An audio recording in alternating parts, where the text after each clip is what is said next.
Hello friends, real life video में आपका स्वागत है। आई होप आप सभी लोग ठीक होंगे। तो लेवल 5 और लेवल 2 का मेरा एग्ज़ाम 15 और 16 में कंप्लीट हो चुका है। तो बहुत सारे लोग कमेंट कर रहे थे कि आप एग्ज़ाम देके आओगे तो बताना किस तरीके का पेपर पैटर्न एनटीपीसी में फ़ॉलो किया जा रहा है, क्योंकि अलग अलग मत हैं बच्चों के। कुछ कह रहा है कि मैथ में थोड़ा सा ज़्यादा हार्ड आ रहा है, मॉडरेट आ रहा है, इजी आ रहा है, रीजनिंग कैसी पूछी जा रही है, जीएस कहाँ से पूछी जा रही है और करंट अफेयर्स कब से कब तक का पूछा जा रहा है, क्योंकि इसके बाद ही आप लोगों का ग्रुप डी का भी एग्जामिनेशंस है। और बहुत सारे बच्चे अभी लेवल 5 लेवल 6 वगैरह एनटीपीसी में भी क्लियर किए होंगे और उनका ग्रुप डी का भी एग्ज़ाम होगा। तो ग्रुप डी वाले जो सेपरेट बच्चे हैं उनको बहुत फ़ायदा मिलने वाला है। तो वीडियो एंड तक बने रहें। और किस तरह के क्वेश्चन पूछे जा रहे हैं और पेपर कैसा पूछा जा रहा है, मॉडरेट पूछा जा रहा है और लेवल क्या है, मैथ के क्वेश्चंस कहाँ से ज़्यादा पूछे जा रहे हैं और किस टाइप के क्वेश्चन पूछे जा रहे हैं, क्या फार्मूला बेस्ड ज़्यादा क्वेश्चंस हैं या उनमें टाइम बहुत लग रहा है। और भी बताऊंगा मैं आप लोगों की कौन कौन से टॉपिक है, पूरा टॉपिक के साथ डिस्कस करूंगा कि कौन से टॉपिक से कितने क्वेश्चन पूछे जा रहे हैं। तो वीडियो आप लोग स्किप मत करना, एंड तक वीडियो देखना, काफ़ी ज़्यादा इन्फॉर्मेटिव होने वाली है आप लोग के लिए वीडियो। तो आइए वीडियो शुरुआत करते हैं। अगर आप चैनल पर नए हैं तो चैनल को सब्सक्राइब कर लें। तो शुरू करते हैं। तो सबसे पहले हम बात करेंगे मैथ के ऊपर। तो मैथ में जो पेपर था इजी टू मॉडरेट था, ठीक है। लेवल 5 में भी और लेवल 2 में भी मुझे काफ़ी डिफरेंस लगा नहीं कि लेवल 5 में अलग पेपर आया हो या लेवल 2 में अलग पेपर आया हो। मुझे सेम ही लगा लेवल 5 और लेवल 2 का जो पेपर में जो क्वेश्चन थे वो सेम ही थे लेवल 5 और लेवल 2 के लिए, दोनों में, ठीक है। इजी टू मॉडरेट क्वेश्चन थे और डायरेक्ट फार्मूला बेस्ड क्वेश्चन थे। आप डायरेक्ट फार्मूला लगा के भी बहुत सारे क्वेश्चंस का, आधे से ज़्यादा क्वेश्चंस का आंसर फाइंड आउट कर सकते हो। इजी क्वेश्चन थे, ठीक है। अगर आप ज़्यादा हार्ड क्वेश्चन प्रैक्टिस नहीं भी करते हो, जो लोग इजी क्वेश्चन प्रैक्टिस करते हैं या कोई नॉर्मल बुक से भी पढ़ते हैं, जैसे अरिहंत की बुक आती है। और एक बात मैं कहना चाहूँ कि जो प्रैक्टिस बुक थी राकेश यादव पब्लिकेशंस की, उससे मुझे बहुत फ़ायदा हुआ। उसी से लगभग लगभग उसी के पैटर्न के क्वेश्चन मुझे यहाँ देखने को मिले जो उसमें थे, और कुछ तो डिक्टो क्वेश्चन आ गए थे वहाँ पे, और उन्हीं को उठा के दे दिया क्वेश्चंस को। तो टॉपिक की बात करूँ कि एलसीएम एचसीएफ से क्वेश्चन था, ठीक है। एलसीएम एचसीएफ से आप लोग को एचसीएफ निकालना था, ठीक है। आपको 2-3 नंबर दिए थे, उसमें आपको एचसीएफ निकालना था। प्रॉफिट एंड लॉस से एक क्वेश्चन था, इजी क्वेश्चन था ये। आपको पूछा गया था कि एक वस्तु को इतने परसेंट हानि पे बेचा था और हाँ, उसको बेचने का मूल्य था, मैंने विक्रय मूल्य आप लोग को दिया था, हानि परसेंट आप लोग को दी थी, तो क्रय मूल्य निकालना था। बहुत ज़्यादा इजी क्वेश्चन था। सीआई एसआई से सबसे ज़्यादा क्वेश्चन पूछे गए थे, ठीक है। और इसमें सीआई एसआई में डिफरेंस के क्वेश्चन पूछे गया था कि 2 साल का डिफरेंस दिया था एक में, कि चक्रवृद्धि ब्याज और साधारण ब्याज में 2 वर्ष का अंतर है, ठीक है। आपको रेट दिया था, ठीक है। आप लोग को मूलधन निकालना था, प्रिंसिपल निकालना था। और एक क्वेश्चन सीआई से ऐसा आया था, डायरेक्ट सीआई निकालने के लिए आया था, चक्रवर्ती ब्याज निकालना आया था। डायरेक्ट फार्मूला में रख के क्वेश्चन आ जा रहा था, मतलब सीधा फार्मूला में रख के वैल्यू को आ जा रहा था। और सिंपल इंटरेस्ट से बहुत सारे क्वेश्चन पूछे गए थे, 3-4 क्वेश्चन सिंपल इंटरेस्ट थे, जिसमें एक क्वेश्चन मुझे याद है जिसमें पूछा गया था कि कोई भी मूलधन, ठीक है, इतने वर्षों में अपने से 8 गुना हो जाता है। तो रेट निकालने के लिए पूछा गया था, रेट निकालने के लिए पूछा गया था 2-3 क्वेश्चन में, दर निकालनी थी, ठीक है। और एक में ब्याज निकालना था। और एक क्वेश्चन कैसा आया था, इसमें आप लोग को एक धन दिया था, उसको उसका एक भाग 10% की दर से इतने वर्षों के लिए उसमें पैसा लगा रहा था। दूसरे में था कि 12% की दर से 2 वर्ष के लिए, और टोटल इसका ब्याज दिया हुआ था, ठीक है। तो रेट निकालने के लिए या मूलधन निकालने के लिए इस तरीके से आप लोग से पूछा जा सकता है। और कल वाले एग्ज़ाम लेवल 2 में पूछा गया था कि 10% में जो उसने पैसा लगाया था वो कितना पैसा 10% में उसने पैसा लगाया था, ठीक है। तो 2 अलग अलग पार्ट में भी पूछा जा सकता है, ठीक है। इस तरह के क्वेश्चन सीआई एसआई काफ़ी ज़्यादा इंपॉर्टेंट है, आप लोग इसमें से क्वेश्चन पढ़ लेना, ठीक है। एक क्वेश्चन इसमें आया था तिमाही के आधार पर आया था, ठीक है। तो उसमें आप लोग पढ़ लेना, काफ़ी ज़्यादा इंपॉर्टेंट। टाइम और वर्क से भी क्वेश्चन था, जैसे कि 2 पर्सन दिए थे कि इतने टाइम में उतने काम को कर लेता है, उसमें एक काम छोड़ के चले जाता है, 3 या 4 दिन बाद काम छोड़ के चले जाता है, तो बाकी काम बी द्वारा कितने दिन में करा जाएगा। तो टाइम एंड वर्क में इसी टाइप के क्वेश्चन पूछे जा रहे हैं, ठीक है। और ट्रेन से रिलेटेड क्वेश्चन पूछा गया था, एक ट्रेन ठीक है, व्यक्ति को इतने सेकंड में पार कर देती, तो ट्रेन की लंबाई पूछी गई थी। सिंपल सा क्वेश्चन था, डायरेक्ट वैल्यू पुट करके इंटू करके सीधे क्वेश्चन का आंसर फाइंड आउट हो जा रहा था। एवरेज से भी क्वेश्चन था, ठीक है, एवरेज से भी क्वेश्चन पूछा गया था। और बेहद इंपॉर्टेंट टॉपिक है मीन मोड मीडियन, आप लोग इसको छोड़ के जाते हैं, स्टैटिक्स का पार्ट है ये, सांख्यिकी का, आप लोग इसको छोड़ के मत जाए, ठीक है। माध्य माध्यक बहुलक का बहुलक पूछने के लिए पूछा जा रहा है। ठीक है, इजी क्वेश्चन आया था, बहुत ज़्यादा इजी क्वेश्चन आया था। इजी एक वो दी थी, सीरीज़ दी थी, उसमें आप लोग को मीन निकालना था। ठीक है, तो बहुत इजी क्वेश्चन, 2-3 क्वेश्चन मेरे 2 दिन लगातार आए थे क्वेश्चन। ठीक है, और पहले भी आए थे लेवल 5 में, लेवल 2 में फिर ये क्वेश्चन पूछा गया था। आप लोग इसको छोड़ के ना जाए, मिस आउट ना करें। और नंबर सिस्टम से एक क्वेश्चन था, इजी क्वेश्चन था। ठीक है, और मेंसुरेशन से क्वेश्चन ज़्यादातर गोले से रिलेटेड था, स्पेयर से रिलेटेड। उसका स्पेयर आप लोग को रेडियस वगैरह दी थी, उसका आपका वॉल्यूम निकालना था। और एक क्वेश्चन ऐसा था कि एक दो अलग 3 त्रिज्या वाला अलग अलग रेडियस के छोटे घन थे, मतलब छोटे क्यूब थे, उनको पिघला के एक बड़ा क्यूब बना दिया गया था। तो उस क्यूब की रेडियस पूछी थी। ठीक है, तो ये क्वेश्चन क्यूब से भी पूछा गया था, रेडियस से। और एक में और वो पूछा गया था, बेलन का आयतन पूछा गया था। बेलन मतलब सिलेंडर का, ठीक है, सिलेंडर का सरफेस एरिया पूछा गया था। टोटल सरफेस एरिया पूछा गया था। अर्धगोले का पूछा गया था, हेमिस्फेयर का। ठीक है, हेमिस्फेयर, स्पेयर और ये क्या कहते हैं, सिलेंडर का पूछा गया था। और सर्कल वगैरह आप लोग इनको पढ़ के ले जाएं। ठीक है, डायरेक्ट फार्मूला बेस पे आ रहा है इसका, आप टोटल सरफेस एरिया पढ़ के जाएं। ठीक है, सरफेस एरिया पढ़ के जाएं, वॉल्यूम पढ़ के जाएं, इन सारे क्वेश्चन फार्मूला याद कर लें। डायरेक्ट फार्मूले पे आप वहाँ रखोगे तो डायरेक्ट फार्मूला वाले क्वेश्चन आ रहे हैं। ज़्यादा है क्वेश्चन नहीं आ रहे हैं कि घुमा फिरा के पूछ रहा है, ज़्यादा आप लोग को सोचना पड़ रहा है, ऐसा कुछ नहीं है। अगर थोड़ा बहुत भी आप लोगों ने प्रैक्टिस करी है चैप्टर में से क्लास 10 तक की, तो ईजिली आप लोग क्वेश्चन वहाँ जाके बना लिए थे। एक में एक क्यूब का वो पूछा था, क्या सरफेस एरिया पूछा था क्यूब का। ठीक है, वो पूछा था, सरफेस एरिया निकालने के लिए पूछा गया था। और तो मेंसुरेशन से इस तरह के क्वेश्चन पूछे गए थे। और बाकी और सिंप्लीफिकेशन से बहुत सारे क्वेश्चन पूछे गए थे। सिंप्लीफिकेशन से क्वेश्चन कुछ ऐसे पूछे गए थे, पॉइंट वाले क्वेश्चन ज़्यादा पूछे गए थे। ठीक है, पॉइंट वाले क्वेश्चन ज़्यादा पूछे थे, फ्रैक्शन पे रख के ज़्यादा पूछे गए थे। ठीक है, फ्रैक्शन और पॉइंट वाले क्वेश्चन आप लोग प्रैक्टिस कर लेना और जोड़ना। बहुत सारे क्वेश्चन मैंने ऐसे देखे जिसमें आपको प्लस करना था। ठीक है, खाली प्लस ही करना था, प्लस और माइनस करना था, लेकिन उसमें पॉइंट की वजह से उसमें बहुत ज़्यादा दिक्कत हो रही थी। यानी ऐसा नहीं कि आप सीधे सीधे जोड़ सकते हो उसको, पॉइंट वाले क्वेश्चन थे, यानी डेसिमल वाले क्वेश्चन थे, उसमें आप लोग को जोड़ना था। तो जो प्लस माइनस भी आप लोग करके जाएँ। ठीक है, प्लस माइनस भी सीख के जाएँ, पॉइंट वाले ज़्यादा जल्दी जल्दी से प्रैक्टिस में रहोगे तो ज़्यादा ईजी रहेगा। तो दशमलव वाले आए थे, इंटू करने के लिए आया था। ठीक है, पॉइंट दे दिया था आपको, कोई वैल्यू दे दी थी पॉइंट में बहुत लंबी, उसको इंटू करना था और दूसरे पॉइंट वैल्यू से, तो कितना आंसर आएगा, इस तरीके से क्वेश्चन पूछा गया था। तो फ्रैक्शन से और डेसिमल से बहुत सारे क्वेश्चन आ रहे हैं। ठीक है, तो सिंप्लीफिकेशन आप लोग मिस आउट मत करके जाना, अभी भी कह रहा हूँ, बहुत ज़्यादा इंपॉर्टेंट है अगर जिसको सिलेक्शन लेना है। ठीक है, overall easy to moderate paper था मेरा दोनों दिन, लेवल 5 और लेवल 2 में। ठीक है, तो बात करते हैं रीजनिंग के ऊपर।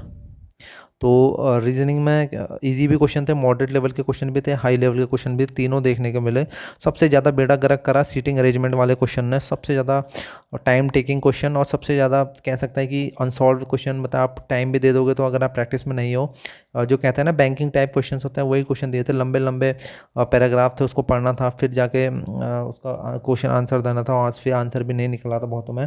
तो सिटिंग अरेंजमेंट से बहुत सारे क्वेश्चन थे। सर्कल में बैठ के था, एक पंक्ति में बैठ के ऊपर की दिशा को देख रहे हैं, उत्तर को देख रहे हैं, दक्षिण को देख रहे हैं, इस टाइप के क्वेश्चन भी था। और डायरेक्शन से क्वेश्चन बहुत थे। ठीक है, डायरेक्शन में इसमें लिखना भूल गया हूँ, मुझे ये भी याद आ रहा है। डायरेक्शन से क्वेश्चन बहुत थे कि एक व्यक्ति इस दिशा में जा रहा है, फिर यूँ जा रहा है। ठीक है, फिर दक्षिण जा रहा है, फिर पूर्व मुड़ जा रहा है, फिर पश्चिम मुड़ जा रहा है। अब वो अपने मूल स्थान से किस दिशा में है। तो डायरेक्शन वाले क्वेश्चन प्रैक्टिस करके जाना भाई लोगों। ठीक है, और ब्लड रिलेशन से क्वेश्चन था, ब्लड रिलेशन से क्वेश्चन भी था, कोडिंग डिकोडिंग से क्वेश्चन था। ठीक है, और मिसिंग नंबर से क्वेश्चन था। ठीक है, और अरेंजमेंट से क्वेश्चन था। ठीक है, इससे भी क्वेश्चन था, और स्टेटमेंट एंड कंक्लूजन से भी क्वेश्चन था। ठीक है, स्टेटमेंट एंड कंक्लूजन से 3 या 4 क्वेश्चन पूछे गए थे। ठीक है, और इसमें पूछे गए थे, और इस टाइप के क्वेश्चन भी पूछे गए थे कि जैसे कोई भी स्टेटमेंट दे दिया जाएगा, उसको पूछेगा कि इस स्टेटमेंट का आंसर क्या स्टेटमेंट 1 से निकाला जा सकता था, या स्टेटमेंट 2 जरूरी था, या स्टेटमेंट 3 जरूरी था इसका आंसर निकालने के लिए। तो आप लोग उसको पढ़ के आप अगर लगता है कि हाँ स्टेटमेंट 1 और 2 से ही इसका आंसर निकाला जा सकता है, तो स्टेटमेंट 1 और 2 आप लोग टिक कर देना। ठीक है, इस तरह के क्वेश्चन भी थे, स्टेटमेंट कंक्लूजन वाले क्वेश्चन भी आए हुए थे। ठीक है, तो बाकी आप ये टॉपिक जरूर पढ़ के जाएँ। ठीक है, इन्हीं से क्वेश्चन आप देखेंगे, जितने पेपर उठा के एनटीपीसी का पूरा पेपर उठा के देख लीजिए, इन्हीं टॉपिक से पेपर बन रहा है। ठीक है, कोई खास ज़्यादा टॉपिक नहीं पूछे जा रहे हैं, और जिसमें आप लोग थोड़ा सा टाइम टेकिंग लग रहा है तो इजी, लेकिन टाइम बहुत ज़्यादा लग रहा है वहाँ पे, टाइम टेकिंग ये क्वेश्चंस आ रहे हैं उसमें थोड़ा सा। ठीक है, और इसमें ब्लड रिलेशनशिप पे क्वेश्चन आया था कि इसमें जैसे राम श्याम दे देता, उसने वहाँ पे ये नाम ही चेंज कर दिया, उसने वहाँ पर रख दिया कि अमरूद की मम्मी का नाम सेब है, सेब की माँ का नानी का नाम कुछ फल कीवी है। इस तरीके से उसने मतलब रिलेशनशिप में फलों का नाम दे दिया उसने। ठीक है, इस तरह के क्वेश्चन भी दे दिए थे उसने, थोड़ा सा अटपटे क्वेश्चन। ठीक है, तो ट्रेंडिंग थोड़ा सा चेंज कर लिया है रेलवे ने अपना ट्रेंड रीजनिंग का। ठीक है। ऐसा रीजनिंग नहीं है जो पहले जैसे पूछता था, ठीक है। अभी थोड़ा ट्रेंड चेंज कर लिया, रीजनिंग के अकॉर्डिंग आप लोग को करना पड़ेगा। तो रीजनिंग कुल मिला के रीजनिंग ने बड़ा बेड़ा गर्क कर रखा है। मेरा भी बहुत अच्छा पेपर नहीं गया है रीजनिंग में, ठीक है। तो पहले से रीजनिंग अच्छी जाती थी, लेकिन इस बार टाइम टेकिंग रीजनिंग थी, लास्ट लास्ट तक क्वेश्चन छूट गए थे, ठीक है। और बात करें जीके के ऊपर कि आज जीके कहाँ से आया, तो मैंने तो आप लोगों को पता ही है, ल्यूशन पढ़ी हुई थी और थोड़ा बहुत एनसीईआरटी देखी हुई थी पहले से ही। तो कुछ क्वेश्चन तो आउट ऑफ सिलेबस थे, मतलब बिल्कुल ही एकदम न पढ़े हुए में से नहीं आ रहे थे, पता नहीं कहाँ से जीके पूछी गई थी। बिल्कुल साउथ इंडियन जीके ज़्यादा पूछी गई थी, उसमें मंदिरों का पूछा गया था, उनके राजाओं का पूछा गया था, ठीक है। तो कुछ टफ क्वेश्चन थे, ठीक है। वो तो बिल्कुल ही उसमें तुक्का भी नहीं लगाया जा रहा था, आंसर ही नहीं पता चल रहे थे उसके कि कैसे तुक्का लगाया जाए, ठीक है। तुक्का में भी बड़ी दिक्कत हो रही थी। और आर्टिकल कॉन्स्टिट्यूशन संविधान से आर्टिकल वाले क्वेश्चन थे, मुझसे पूछा गया था कि भारत के महान्यायवादी कौन से आर्टिकल में है, उसका उनका जिक्र।